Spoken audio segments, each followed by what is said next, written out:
السلام عليكم ورحمة الله وبركاته. بسم الله الرحمن الرحيم. الحمد لله رب العالمين، والصلاة والسلام على أشرف الأنبياء والمرسلين نبينا محمد وعلى آله وصحبه وسلم تسليما كثيرا إلى يوم الدين. أما بعد، فكما توعدنا على أن تكون هذه الدروس في هذا الشهر الفضيل الذي يسبق شهر رمضان المبارك متعلقا بأحكام الصيام، وفائدة ذلك أن يتأهب العبد المسلم لاستقبال شهر رمضان بعلم وبصيرة، ويعبد الله عز وجل بعلم، فيعرف الأحكام المتعلقة بهذا الشهر وخاصة في باب الصيام. واخترت لذلك كتاب عمدة الأحكام، ونأخذ منه كتاب الصيام بالتحديد. لماذا اخترنا هذا الكتاب؟ أولا لأنه كتاب في أحاديث الأحكام، يعني الأحاديث التي تتعلق بالأحكام الشرعية في باب الصيام. وكتاب العمدة في الأحكام المعروف بعمدة الأحكام للإمام عبد الغني المقدسي رحمه الله جمع الأحاديث التي رواها البخاري ومسلم والتي تتعلق بالأحكام، يعني الأحاديث الموجودة وهي التي بين أيديكم كلها صحيحة. وعدد الأحاديث التي أوردها في كتاب الصيام 33 حديثا في أحكام الصيام. قال كتاب الصيام، يعني هذا الكتاب، لأن الكتب يقسم إلى كتب وأبواب وفصول، فهذا كتاب خاص بالصيام. قال كتاب الصيام أي هذا الكتاب يتناول موضوع الصيام. والصيام في اللغة هو مطلق الإمساك، ومنه قول الله تبارك وتعالى على لسان مريم عليها السلام: فقولي إني نذرت للرحمن صوما فلن أكلم اليوم إنسيا. نذرت للرحمن صوما يعني إمساكا، صمتا، كما قال ابن عباس في تفسير هذه الآية. أما الصيام، حقيقة الصيام في الشريعة ما هو إمساك مخصوص في وقت مخصوص من شخص مخصوص بشروط مخصوصة. هذا تعريف الإمام النووي رحمه الله. ومنه من يعرفه هو الإمساك بنية عن المفطرات أو المفطرات.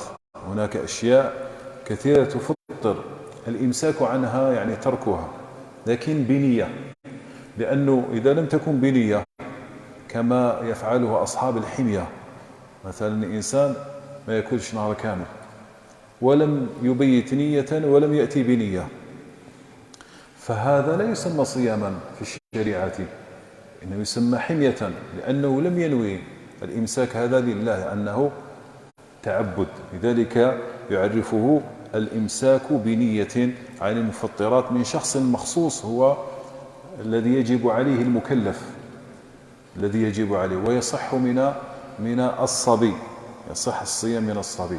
لكن المجنون لا يصح منه، لأنه لا يتصور منه النية.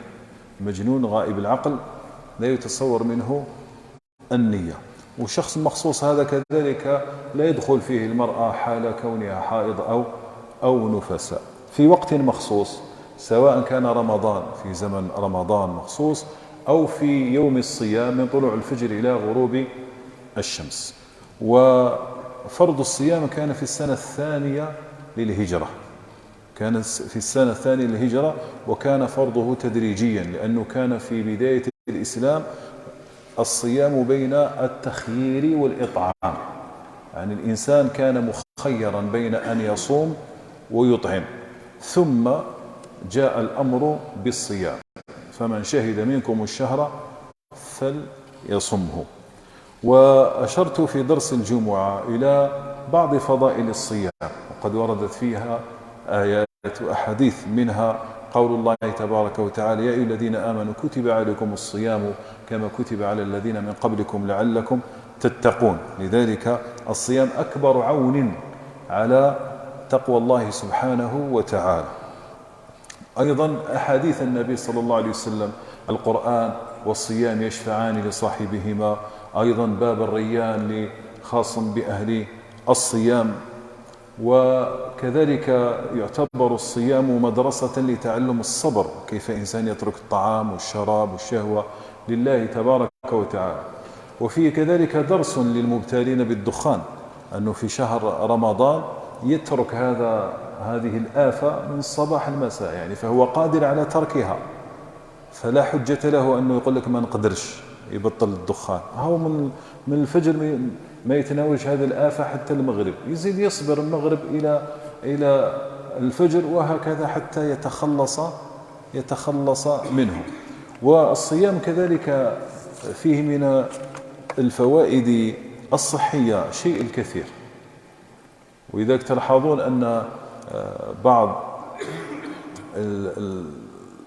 المختصين في باب التغذية والحمية وكذا يجعلون من جملة البرامج ما يسمى بالصيام المتقطع، يعني أنه إنسان ما يأكلش، لأن المعدة هي بيت الداء كما في الحكمة. والنبي عليه الصلاة والسلام قال: ما ملأ آدمي وعاء شرا من بطن، بحسب امرئ لقيمات يقمن صلبه، فإن كان لما حال ثلث لطعامه وثلث لشرابه وثلث لنفسه. فكون الإنسان يوم كامل وهو يأكل فترات، يعني دائما هذه المعدة تتعب. يعني تخيلوا أن إنسان اشترى سيارة جديدة، ومن اللي ينوض من الصباح هو منوض هذيك السيارة وراو يدور بها راو هنا راو لهي راو كذا، ما يطفيهاش حتى الليل. يعني المحرك هذا شحال راح يشد له؟ أصحاب الخبرة شحال راح يشد المحرك هذا؟ يتعب ولا ما يتعب؟ يتعب. حتى ياك أصحاب يروح يشري السيارة وش يقولوا شحال ماشية، يقولوا شحال ماشية المعدة تاعك، شوف شحال راهي ماشية من ذاك الزمن وأنت تبعث لها في الطعام. ومن أكبر أسباب المرض إدخال الطعام على الطعام، كما قال ابن القيم. وشنو إدخال الطعام على الطعام؟ الطعام الذي في بطنك لم يهضم وزيد تطبع له طعام آخر. من عجائب ما قرأت الإمام أحمد رحمه الله في المفاضلة بين العلم والطعام. لا شك أن العلم أفضل من الطعام، لكن أنا الذي شد ذهني لما قال في المفاضلة بين العلم والطعام، قال: الطعام يحتاج إليه الإنسان مرة أو مرتين، والعلم يحتاج إليه كل وقت. الذي شد ذهني في قوله أنه يحتاج إلى الطعام مرة أو مرتين. احنا كم نتناول الطعام في اليوم؟ يعني أقلنا يتناول 3 مرات، صح؟ بعض مرات كأن يزيد يقوم الليل يأكل بالليل، وهكذا كل ما حس بالجوع أكل، صح؟ هذا كله ماذا يتسبب الأمراض العصرية، الضغط، الدم السكري. نعم فيه بعض الأشياء مثل ضغط الحياة وكذا مشاكل، لكن أكثرها من أسباب الطعام، وخاصة هذا الطعام هذا الذي نتناوله فيه المادة الحافظة، وفي الخبز فيه بعض المواد المضافة وهكذا. فلذلك الصيام من أعظم الأدوية. قد ذكر الإمام الألباني رحمه الله أنه مرض مرضا في بطنه، وقرأ في إحدى الكتب الطب القديم أو الطب النبوي أنه لا يتناول مدة 40 يوما طعاما إلا شرب الماء، فجربه وشفي من ذلك المرض.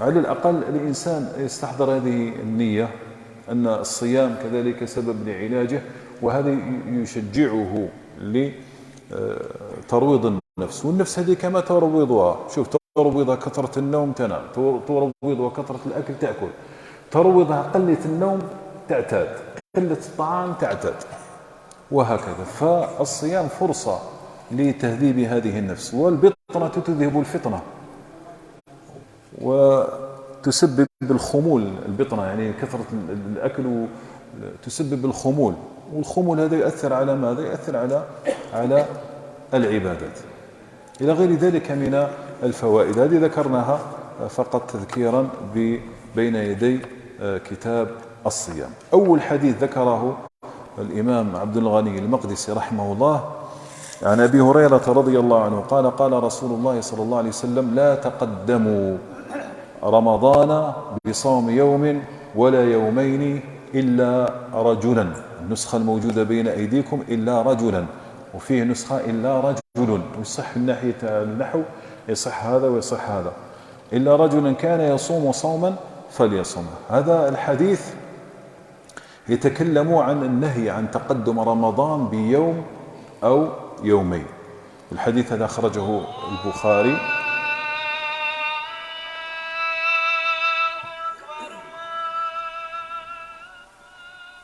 هذا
تفضل.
الحمد لله والصلاة والسلام على رسول الله وعلى آله وصحبه ومن تبعه له. قلنا موضوع هذا الحديث النهي عن تقدم رمضان بصوم يوم أو يومين. والحديث أخرجه البخاري في كتاب الصوم باب لا يتقدم رمضان بصوم يوم ولا يومين، ورواه مسلم كذلك عن أبي هريرة رضي الله تعالى عنه. قوله عليه الصلاة والسلام لا تقدموا، أصلها لا تتقدموا فحذفت التاء، مثل قوله تبارك وتعالى ولا تيمموا الخبيث، أصله تتيمموا. ومعنى لا تقدموا أي لا تسبقوا رمضان. رمضان هو اسم لشهر رمضان، وقوله رمضان دليل على جواز تسمية رمضان برمضان دون الشهر، لأنه في القرآن شهر رمضان الذي أنزل فيه القرآن. كره بعض أهل العلم تسمية رمضان مطلقا بدون ذكر شهر رمضان، لكن الحديث هذا يدل على جواز استعمال ذلك، وهو قول النبي صلى الله عليه وسلم لا تقدموا رمضان. وسمي رمضان بذلك لشدة الرمضاء فيه حين تسميته، وقيل غير ذلك بيوم أو يومين. هنا قال يوم ولا يومين، وفي رواية الإمام مسلم أو يومين، أو لفظ البخاري أو يومين، وليس هنا للشك وإنما التنويع. معنى هذا أنه إنسان لا يصوم اليوم اللي قبل رمضان ولا يومين. وسيأتي من الفوائد أن لا يصوم الإنسان هذا من باب الاحتياط. يقول لك وش أدراني أنه دخل الشهر، وكان راهو دخل الشهر وإحنا رانا فاطرين. فبعض الناس ماذا يفعل؟ يقول لك أنا نصوم نهار ولا يومين قبل الوقت احتياطا. فنهاهم النبي صلى الله عليه وسلم عن هذا، لأنه كما سيأتي صوموا لرؤيته وأفطروا لرؤيته. نشوفوا الهلال نصوم، ما شفناش الهلال لا نصوم. قال إلا رجل أو إلا رجلا، هنا ذكر الرجل من باب التغليب فقط، وإلا فتدخل فيه المرأة، لأنه يصصم يخاطب الرجال، في ذلك يستعمل لفظ الرجل. إلا رجل أو إلا رجلا كان يصوم صوما، يعني كان يصوم صوم معتاد، مثلا جات اثنين قبل النهار الأول تاع رمضان، أو جات الخميس مثلا، ولا معتاد يصوم يوم ويفطر يوم، فله أن يصوم يوم قبل رمضان أو يومين إذا كانت من عادته، وإنما النهي عن التخصيص، فليصمه أي فليصم ذلك اليوم.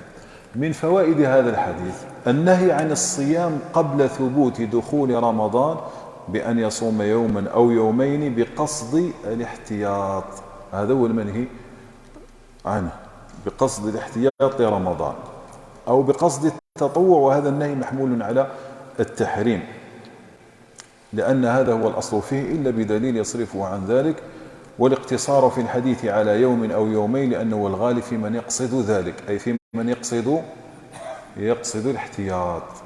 وسبق معنا في خطبة الجمعة أن الإنسان يستطيع أن يصوم بعد النصف الثاني من شعبان، لكن عندما يأتي اليوم الأخير ولا اليومان الأخيران قبل رمضان يتوقف، إلا إذا كان معتادا يصوم الاثنين والخميس، ولا معتاد يصوم يوم ويفطر يوم، ولا عنده قضاء. إذا كان عنده قضاء، المرأة ضاق بها الوقت فبقي غير ليلة الشك أو بقي يومان فتصوم. لذلك من فوائد هذا الحديث يستثنى من ذلك من كان له عادة بصوم يوم معين كالاثنين والخميس، أو يصوم يوما يفطر يوما، فيصادف ذلك قبل رمضان بيوم أو يومين فلا بأس لزوال المحذور. وكذلك من يصوم واجبا كنذر، نذر إنسان نذر يصوم مثلا 10 أيام وضاق به الوقت وصاموا في 10 أيام الآخرين تاع شعبان فيصوم هذا، أو كفارة، عنده كفارة صيام شهرين متتابعين لابد، أو قضاء رمضان الماضي، فكل ذلك جائز لأنه ليس من تقدم رمضان بصيام، ولأن القصد تاع الإنسان هنا ليس الاحتياط. ذكر العلماء وش هي الحكمة. العلماء يبحثون، خاصة علماء المقاصد، يبحثون عن الحكمة على هذا النهي. لماذا نهي المسلم أن يتقدم رمضان بصوم يوم أو يومين؟ قيل من باب تمييز فرائض العبادات عن نوافلها، يعني حتى تميز الفرائض عن النوافل، ولذلك ورد النهي عن صيام يوم العيد. ما يقدرش إنسان مثلا كمل رمضان وعيد الفطر يزيد يصومه ويقول لك 6 أيام من شوال، لا، يفطر يوم وله أن يصوم 6 أيام من شوال بعد العيد، لأنه العيد يوم واحد هو 1 شوال، هذاك هو العيد، ثم له أن يصوم. فللفصل بين الفريضة والنافلة أيضا نهينا أن نصل نافلة الصلاة بالفريضة، كما قال النبي صلى الله عليه وسلم أهلك أهل الكتاب أنه لم يكن لصلاتهم فصل. إنسان مثلا صلى العشاء سلم الإمام ناضي يصلي الشفع والوتر بلا ما يسبح بلا ما يغير المكان، فهنا لم يفصل بين النافلة والفريضة، وقد ورد فيه النهي. كذلك قال أهل العلم، قال يفصل بين الفريضة والنافلة، فيفطر قبل رمضان بيوم أو يومين، يفطر حتى لا يصلها بالفريضة. وأيضا قالوا الاستعداد لرمضان برغبة ونشاط، يعني الإنسان كان يصوم شعبان كله، هاو شهر وتعب يزيد يصوم شهر فريضة، ولابد تستحضروا شيئا أن أجر الفريضة أكثر من أجر النافلة، أجر الفريضة أكثر من أجر النافلة. لا يظن أن الإنسان كيصوم في شعبان أجره أكثر من صيام رمضان، لا. فلذلك حتى ينشط الإنسان. وسبق معنا حديث النبي صلى الله عليه وسلم خذوا من الأعمال ما تطيقون. إنسان وش يقدر، مثلا لما استمعنا إلى الخطبة وحث أحاديث في الحث على صيام شعبان، إذا كان الإنسان لم يجد من نفسه قوة لطبيعة عمله شاق وكذا، لا يكلف الله نفسا لا يتعبها، لا يتعب ولا يشق على نفسه، يصوم ما استطاع. قدر النهار يصوم نهار، قدر 15 يوم يصوم 15 يوم، قدر 3 أيام 4 أيام 10 أيام على حسب الاستطاعة. لم يستطع لا يكلف الله نفسا وسعها. ولذلك أنبه إخواني إياك أن يأتيك الشيطان ويقذف في قلبك الغرور والعجب أو استحقار الناس. يعني هذا ذكروا أهل العلم، قال لك من حبائل الشيطان ومن الخبايا اللي يدخل منها الشيطان، أنه كي إنسان يدير عبادة ينظر إلى غيره، يعني يقول لك شوف الناس غلبتهم كلوش هم ياكلوا وحنا الحمد لله أنا صايمين وكذا. إياك يدخل لك هذا الباب. إنما يتقبل الله من المتقين. يقدر هذاك اللي فطر عنده أجر أكثر منك أنت اللي صمت، لا تدري. هذا القبول عند الله، إنما يتقبل الله من المتقين، فاسأل الله القبول. فلا تغتر بعملك، لأنه مهما اجتهدت قارن بالسلف الصالح تجد أنك مقصر. فلذلك نهتم بنفسك، اجتهد. وكان يذكر عن الحسن البصري قال إذا رأيت أهل الطاعة قلت هذا أفضل مني، قلت أفضل مني على حتى لا يغتر. وإذا رأى أهل المعصية يقول لك ربما هذو معذورون، يعني حتى لا يصاب بالغرور. دائما ينظر بنفسه بعين الوضع، ما يخليهاش تتكبر النفس هذه تغتر بالعبادة، لأنهم مهما اجتهد في الطاعة أنت مقصر في مقارنة بنعم الله عز وجل عليك. وقيل لأن حكم الصيام معلق برؤية الهلال، فالمتقدم عليه مخالف للشرع. يعني احنا رمضان يثبت برؤية الهلال. كون الإنسان يقول لك أنا نصوم احتياطا كأنه ألغى حكم الله. ولماذا قال النبي صلى الله عليه وسلم صوموا لرؤيته؟ لابد أن نعمل بهذا الحديث. أيضا من فوائد مراعاة الشارع للتقيد بالحدود الشرعية وعدم تعديها، وهو ما يسميه أهل العلم بالامتثال. شوف في بعض الأحيان يقول لك ما الحكمة من هذه كذا، يقول لك الامتثال، سمعنا وأطعنا. أيضا من الفوائد وذكرناها جواز قول رمضان بدون إضافة الشهر إليه. الحديث الثاني الذي ذكره عبد الغني المقدسي رحمه الله تعالى في كتاب الصيام من كتابه العمدة في الأحكام، عن عبد الله بن عمر رضي الله عنهما قال سمعت رسول الله صلى الله عليه وسلم يقول إذا رأيتموه فصوموا وإذا رأيتموه فأفطروا فإن غم عليكم فاقدروا له. هذا الحديث يتناول موضوع تعليق الصوم والفطر بالرؤية، أي رؤية الهلال. وش الفرق بين الرؤية بالتاء والرؤيا بالألف؟ وش اللي هي بالمعنى؟ لا وش هي اللي بالرؤيا؟ اللي بالتاء ولا اللي بلا تاء؟ الرؤيا بالألف هي الرؤيا في المنام، الحلم. والتاء هذه واللي بالتاء الرؤيا تاع البصر. هذه هي تفسير الرؤى والمنامات. الرؤيا وما يراه الإنسان في المنام تكون بالألف، وهذه مذكورة في سورة يوسف الرؤيا. وبالتاء هي النظر، الرؤيا بالبصر. فالمقصود هنا ماذا؟ رؤية البصر، ماشي يشوفوا في المنام، رؤيا بالبصر. فقال عبد الله بن عمر بن الخطاب رضي الله عنهما قال سمعت رسول الله صلى الله عليه وسلم يقول إذا رأيتموه، هنا كاين محذوف، إذا رأيتموه ماذا؟ الهلال، رؤية الهلال، مثل قوله تعالى إنا أنزلناه في ليلة القدر. مش هو اللي المنزل؟ القرآن الكريم. إذا رأيتموه فصوموا وإذا رأيتموه فأفطروا، يعني إذا رأيتم هلال رمضان فصوموا وإذا رأيتم هلال شوال فصوموا. فهنا معرفة دخول الشهر وخروجه يتعلق برؤية الهلال. هذه الأشهر الهجرية بخلاف الأشهر الميلادية. الأشهر الميلادية ثابتة. جانفي شحال فيه؟ 31، ما يكونش 30، ما يكونش 29. لكن الشهر الهجري مرة يكون 30 ومرة يكون 29، لا تدري. كيف تعرف؟ برؤية الهلال.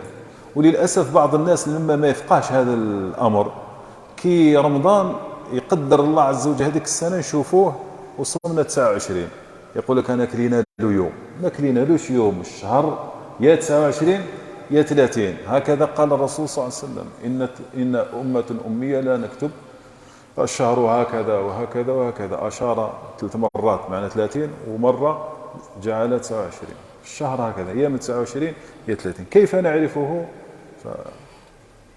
بدخول الشهر. مثلا هذه السنة في دخول شعبان في المملكة العربية السعودية شافوا الهلال، فكان شهر رجب شحال؟ 29. احنا ما شفناش الهلال.